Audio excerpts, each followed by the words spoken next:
নাইম, ঢাকা 7 আসনের আলহাজ হামিদুর রহমান হামিদ ভাইয়ের নির্বাচনী প্রচারণার আজকের মিছিলের সভাপতিত্ব করছেন সামনাগিরি থানা বিএনপির নবনির্বাচিত কমিটির সংগ্রামী আহ্বায়ক মোহাম্মদ নাইম। আরো উপস্থিত আছেন কামরাঙ্গীরচর থানা যুগ্ম আহ্বায়ক বিন্দু,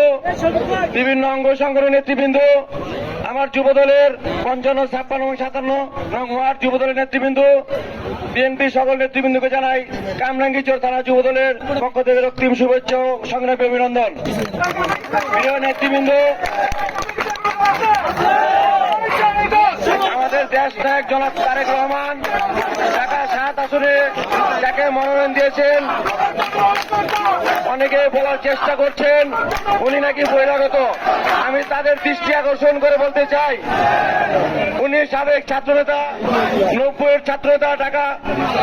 জাহাঙ্গীরনগর বিশ্ববিদ্যালয় থেকে জগন্নাথ বিশ্ববিদ্যালয়ের ছাত্র দলের নেতা, ঢাকা মহানগর দক্ষিণ যুবদলের সাবেক সফল সভাপতি,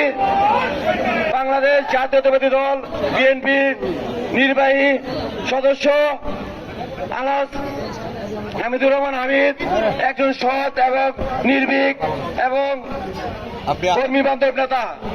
তাই আমরা হামিদুর রহমান হামিদ ভাইকে পেয়ে ঢাকা 7 আসনের বিএনপি এবং সকল অঙ্গ সংগঠনের নেতৃবৃন্দ